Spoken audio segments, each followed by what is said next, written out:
Welcome back to the Beauty Lab podcast. I'm your host, Velia, and this is my co-host, Monina. And today we have a super special guest, Dr. Elizabeth Marie Swami, and you guys are going to love this interview with her. She is such a beautiful soul, and I can't wait for you to listen. And I wanted to give you a little bit of background in her bio because it's so impressive. Elizabeth Marie Swami, Ayurvedic doctor and postpartum doula. Elizabeth, or Liz, Swami blends her background in nonprofit leadership, medical research, and education with her deep commitment to women's health and Ayurveda. She holds a master's in nonprofit business from NYU, conducted clinical research trials on vitamin D insufficiency and breast cancer treatments at the University of Wisconsin in the Madison Hospital, and led operations for a Montessori preschool in New York City. For more than 7 years, Liz has been practicing Ayurveda, studying closely under Anusha Sehgal. Liz lives in San Jose with her husband Tushar and their daughter Maya and their French bulldog Polly.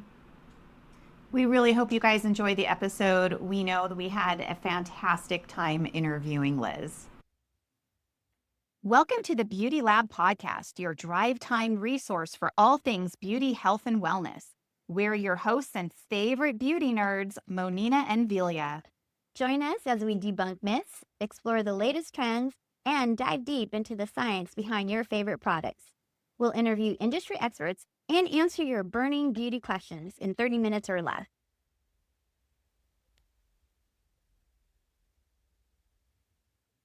Thanks again, everyone, for joining us, and we really are so thankful to have our special guest, Liz, here today. So, Liz, my first question is, can you tell us what Ayurveda is? Yeah, so Ayurveda is a form of medicine from India. It's over 5,000 years old, and it uses diet, lifestyle, and herbs to help people achieve their health goals. Awesome. What types of services or experiences might one expect from seeing an Ayurvedic professional? So there's actually a couple different types of Ayurvedic professionals. You can see an Ayurvedic doctor, which is what I am, or you can see someone who's called a health counselor. So you'll actually get different kinds of services from either.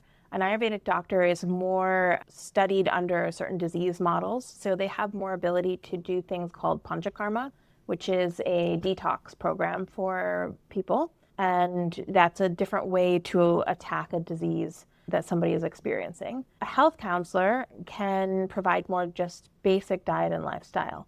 So if you're looking for somebody who needs to, lose a few pounds, or they're trying to get back into a healthy routine, a health counselor is actually really good to see for that. So from my perspective, I see women, specifically women, who are in life transitions.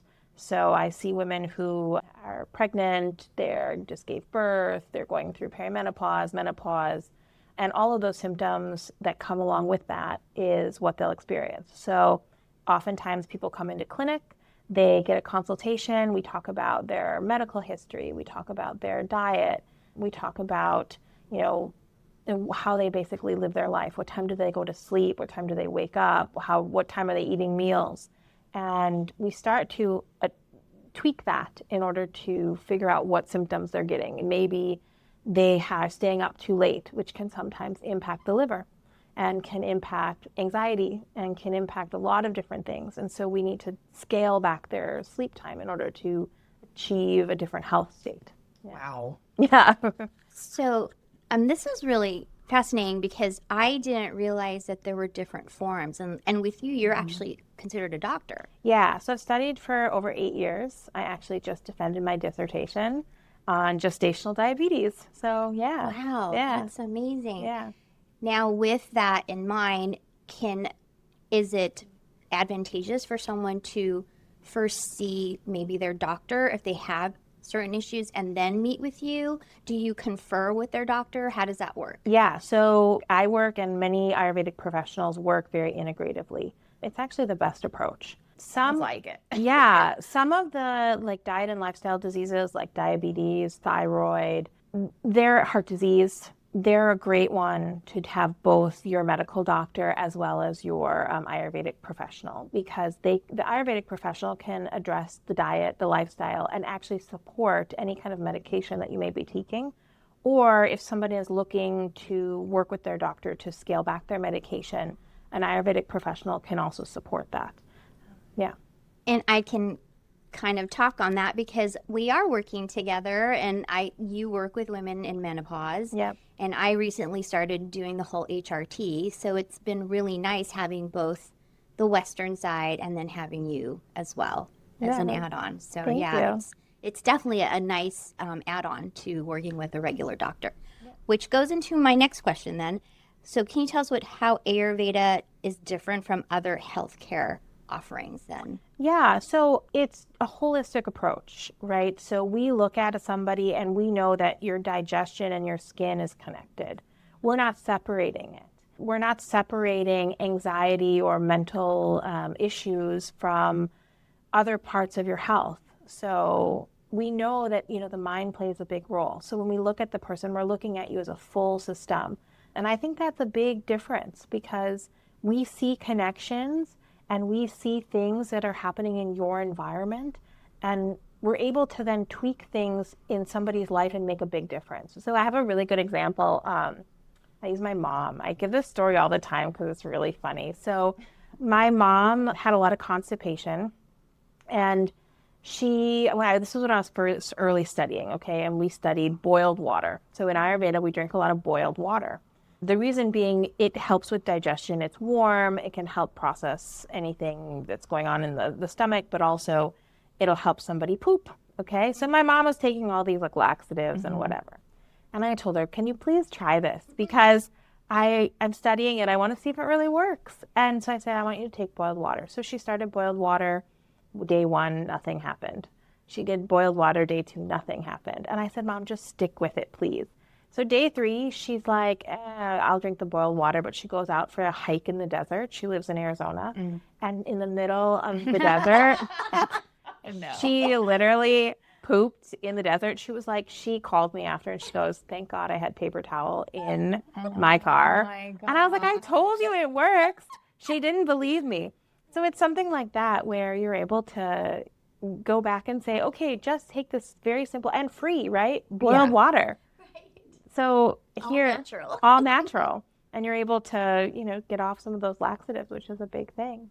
I feel like the shift is happening now for so many people who want a more natural approach to even stuff like constipation, and boiled water is free and it doesn't hurt, and it doesn't really surprise you, even though that story is a little bit surprising. But sometimes when you take laxatives, you kind of never know when they're going to work or if they're even going to work. Yeah. Do you find that a lot of people are trying to get off medications when they come to see you? Or do you find that they're kind of just they're sort of desperate to feel some sort of relief, even if it's not just digestive issues, but no matter what it is? Because I feel like all I see now are people trying to get off of the medications and go for a more natural approach. Yeah, I think there's definitely a trend. See, now Ayurveda is not a licensed profession in the United States. It is in India. Okay. So I'm not allowed to recommend anyone to get off any medication. Right. Yeah. I figured. Legally. But that doesn't mean that they can't advocate for themselves with their own physician. Right. And if it makes sense for them, then that's something that, they can do, right? I definitely see that it's coming back, though, the natural way. People want to do things at home and try home remedies. And because, all of these things, even going back to laxatives, all of these things have a side effect. Medicine and medication is really good for emergency care, and it's really good for when you really need it. And there are patients of mine that they'll never be off their medication for diabetes or something, right? But it doesn't mean that it has to keep going up. Right? They could have a steady state. But with constipation medications, you're basically continuing to propel the same issue, right? You're losing excess water when you have all these diarrhea from them, and then your body starts to depend on that, right? It's the same thing actually people who use coffee to poop. Coffee in its own nature is drying. So they're continuing to be more constipated. They're like, I need coffee to poop. Well, yes, it's a diuretic. It will make you poop. And as a stimulant. It's all, yeah. Right. But it will also like dehydrate you, which continues to make you more constipated. So it's such an interesting thing. Yeah. Yeah. Well, I think that, I mean, I know this is kind of like one of those taboo sort of subjects, but every woman I've ever talked to, I mean, if they're open to talking about pooping, everyone's like, oh yeah, I'm always constipated. Yeah. Especially now with so many people being on GLP-1s, like that is a crazy amount of constipation that a lot of people are feeling, to the point where they're like, I don't even know if this is worth the weight loss, because I'm just in agony all the time. Yeah. What are because women, constipation, hormones, do you find that hormones and constipation are ever linked? Oh, hormones run everything. Yeah. I mean, yeah, hormones run everything. Like, think about every day, especially as a woman, our hormones are fluctuating all the time. Yes. Not only per day, but per moon cycle, right? And so we've got these energy shifts that are happening constantly. So I think hormones, it's a very intricate study. There are a lot of people who are experts in hormones. So yes, I think that everything is hormones. Everything is connected. And to segregate out one item and say that it's not linked to other things that someone is experiencing, that's not the right way to look at somebody's health as a holistic approach. Yeah, our hormones are all over the place all the time. I mean, it's funny because, my husband and I talk about hormones and he's like, how is everything always hormones? I'm like, I don't know, but it is. Like, that's just how it is being a girl. I mean, we see it all the time in the salon with hair changes too, and hormones. I mean, even with your hair texture changes with hormones, not just the amount of oil you're producing on your scalp. And if your scalp is, flaky, or, I mean, there's all kinds of inflammatory responses as far as hormones go too. Hair loss, I mean, it's so much in your hair. I point out hormone issues in my clients all the time. But yes, hormones just affect like literally everything. Your mood, your weight. One day I feel like my legs are swollen. The next day I'm like, okay, I ate like garbage yesterday, but I woke up this morning and my legs are not swollen anymore. Like, it's not just about diet, like I feel like my hormones go up and down, and not just me. Like, I mean, these are conversations I have all the time with the women that are constantly in my chair, and they are like, yeah, totally. So it's crazy how hormones do affect like every part of your body. What do you think, if you could name maybe like top 3 things that people come into you that you're like, oh, that's hormones? Could you think of like the 3 most common? That's a really hard question, because actually in Ayurveda, we don't really use the word hormone. Oh. Yes. And the reason is this is a study right from India. So everything is in Sanskrit, okay? And so we study the translation, but it's also based on ideas and thoughts from 5,000 years. So they looked at the human body in a couple different ways. They looked at it in terms of what we call Agni. Agni is the digestive fire, which hormones would completely impact, right? How somebody's digestion or medication would impact. But we look at their Agni. So, and then we look at something we call Ojas, which is their immunity. So we're looking at those 2 main things to see how someone's health is. And then we look at anything that's like coming out of the body. So the urine, the sweat, the skin. We're looking at poop. Poop is a huge one. We're looking at energy levels. We're looking at sleep levels. So all of these components of like the outputs that are coming out of the body and how the body's processing actually tells us how things are working on the inside, which hormones definitely take a place. But when I'm working with somebody, I'm not necessarily thinking that. Okay. I'm more thinking like, okay, what's their Agni like? What's their Ojas like? What's their poop like? What's their hunger level is a big one. So if people have sluggish stagnation in the digestive tract, they often aren't hungry in the morning. They're also the ones who sometimes like poop once every 3 days, which I'm like, or the poop sticks to the toilet, which is actually not a good thing. The perfect poop, we say, is like one soft banana and it floats. Yeah. Yep. And technically, you could poop, we'd want to poop at least once a day, but you could poop up to 3 times a day. That would be normal. So, yeah. Now, this is also like fascinating because, like you said, you look at the whole person and you don't just consider maybe hormones or anything like that. But the Agni is interesting because now everyone's really focused on the brain gut axis. And we now know that there is a connection between your gut and your skin and your hair, your nails and everything else. And then, of course, you throw in the hormones. So I just thought of something. What specific services do you offer that maybe cater to women that are maybe new moms or maybe someone going to perimenopause or menopause? Is there like something that you really focus on, or is there a service that you offer that really helps women in those stages? Yeah. So for postpartum, for new moms, I do home visits. So I cook all their food, and it's specific. Actually, hair loss is one of them, iron levels, all of these nutrients, magnesium that we're losing after birth. I'm putting that back through food. So my moms actually have less hair loss around that 4 or 5 month period than they would. They're still going to get it. It still happens, but it's less than some moms who aren't taking in all the nutrients, because in Ayurveda, hair is actually, I'm going to go on a tangent, but hair is actually a byproduct of bone. And bone on the nourishment, when we take in food, Ayurveda believes that we nourish in a certain order, okay? And so we have kind of the fluid systems and the blood system, and we've got, fat and muscle, and then bone is further down on the list. And so if you're losing hair, we believe that it's because nourishment isn't making its way all the way to bone level. Yeah, same thing with nails and teeth. So oftentimes people who have hair loss might also have dental problems or breaking of nails and things of that nature. But yeah, so moms, I go in and I cook them food, I give them body massage, I'm in their house, basically a doula, but from the Ayurvedic perspective. So I do belly binding, all of that. It's really great. I'm like there to mother the mother. I think it's really important. They need it. And then I do other things like, baby massage and oil massage for baby and baby bath.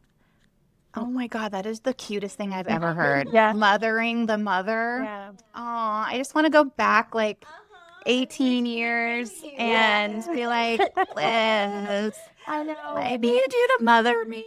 Yeah, it's so We needed. do. Yeah. We're just like, the Giving Tree, right? That book. That's what we are forever. Yeah, forever. And we do need someone or something to come and give us a little something sometimes, Yeah, I want to give you a new name. I'm going to call you Fairy Godmother. I'm the Fairy Your Godmother. mom's Fairy Godmother. That's right. It's so true. So good. That is cute. Yeah. You mentioned belly binding. Yeah. What is belly binding? Yeah, so you actually just wrap a very long cloth around the stomach. Okay. It supports the core. It helps move everything back, right? When baby's there, organs move to make room. And so it's nice to kind of bring that all back in. But it's also really supportive to the pelvic floor and the core and the lower back. And we do have a couple more questions for you. Yeah. I know we've kind of gone off topic a little bit. It's all good. But that's okay because this is like so fascinating and I think it's so useful and I just wish I knew you 18 years ago. But before I ask the next questions, if you're enjoying this episode and if you're a new mom and if you know a new mom, please share this episode with her. This is just beautiful, amazing information that I wasn't even expecting to hear. And I want everyone to know that this is available. Please like, share, subscribe. And again, download the episode. And thank you so much for being with us every week. Okay. So Liz, do you think that women feel supported enough in healthcare?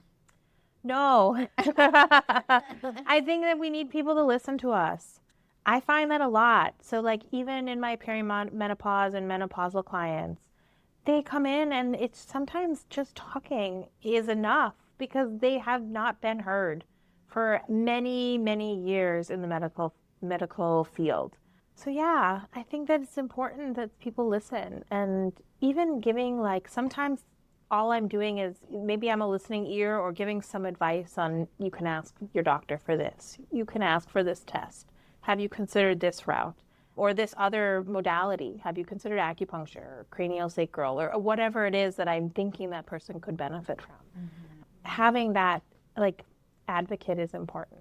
You know, it's one thing to feel like, you know, you can vent to a friend, but it's another thing to feel like you're asking the right questions to the right person and then getting actionable steps to actually help yourself. So you don't have to always feel dependent on someone else to make you feel better. So I love that what you offer isn't just like, yeah, tell me all your problems and I'll just validate them, but not really give you anything to help yourself later, you know? Because I know for myself, like, I never want to be the friend that, like, my friends don't want to pick up the phone when I call because all I'm doing is telling them the same drama story over and over again because I haven't worked it out yet. Yeah. So I love that what you do is not just helping people in the moment, but you're also, like, healing them, you know, so they don't have to continue to need the same thing over and over again without any results, you know? Yeah. I mean, I like, honestly, I don't want to see people constantly in my office. Like, it's nice they can come for like an oil application, like an oil massage. That's great. You know, they can do that. But from the health perspective, it's nice for them to go and have the skills to help themselves. It's certainly the hard work. You know, giving somebody a new diet and a new schedule. I mean, this is the hard work. And they have to do it. Yes. And it's challenging, but it's nice to have like a cheerleader in your court when they're trying to make those changes. Yeah, and I can definitely testify to that, changing their diet, because she's also helping my husband right now. Oh, and yeah, how's yes, he doing? It's so hard to make someone change the routine and their diet. And what I appreciated about what you did was you did a full consultation. You didn't just have him lay down and do a massage on him, even though that's what he really wanted. But you saw long term, after all the questions you asked him, that this was something internal that he had to also help fix before you could really make an impact with the massage or anything else that you're going to do for him as time goes on. So I really appreciate that. But you're right, it is very hard to have someone change something as simple as like a daily diet, you know. Actually, it's not simple. I'm sorry I said that, because it's not simple, because people are so used to eating the same thing over and over again. And when you throw something different in there that maybe they don't like the taste, they don't like the texture or what have you. But what I love is that you're giving him what he needs so that long term his body actually heals. And then when he comes to see you, it makes that much more of an impact. And I had to explain that. And I want people to understand that when they come to see you, that it's a long term. You're looking at the long term. You're not just looking at a one and done. And we talk about that all the time. There's never a one and done in anything that we do. Especially holistic care. Like, we take months to see small changes. And I always tell my clients that. I'm like, I'm going to give you this. And you might not see any change for 3 months. But I promise you the herbs are doing their job. It's a hard one. But it's, you know, it's like attracts like. We always like the things we're not supposed to have.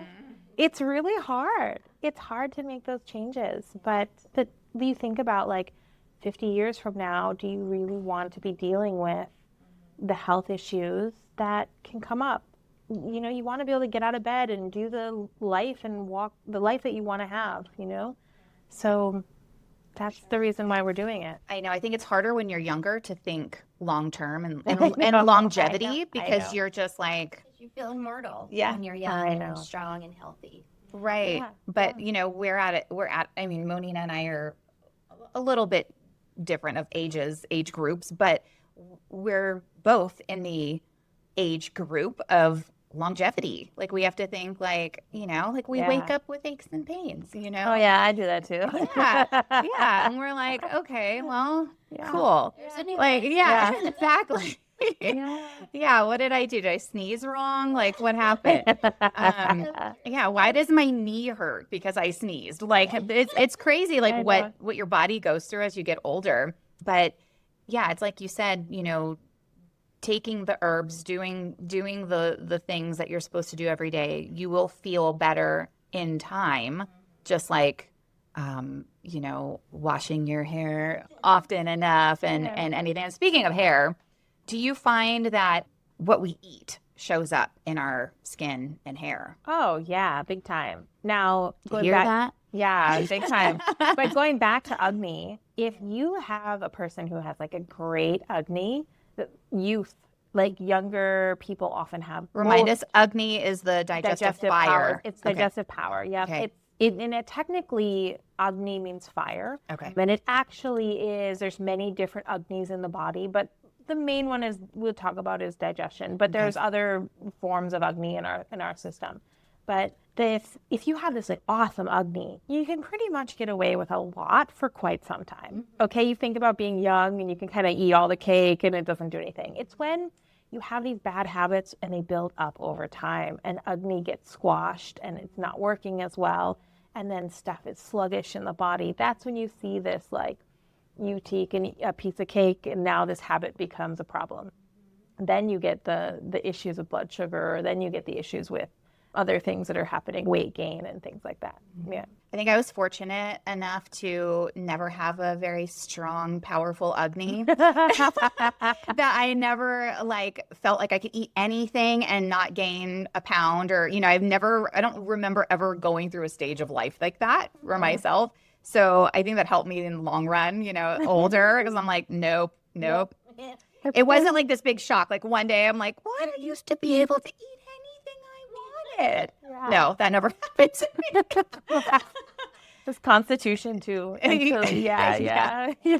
I just wanted to say just to promote you, watch her TikToks and her Instagram. She's so cute. Like she'll actually show what she's making. Like the one that I really loved was you were making some kind of molasses cookies. Oh yeah. That helped with lactation. Yeah. They're actually really tasty too. I'm like, can I just eat that myself? You can. Yeah, they're good. I yeah. made like ginger molasses cookies. Yeah, the ginger molasses cookies. So she does all kinds of stuff, you guys. It's not just massage, which in the beginning, that's all I thought I was going to be getting from you. And it was so much more. And I'm so thankful that there's so much more that you have to offer me and everyone else.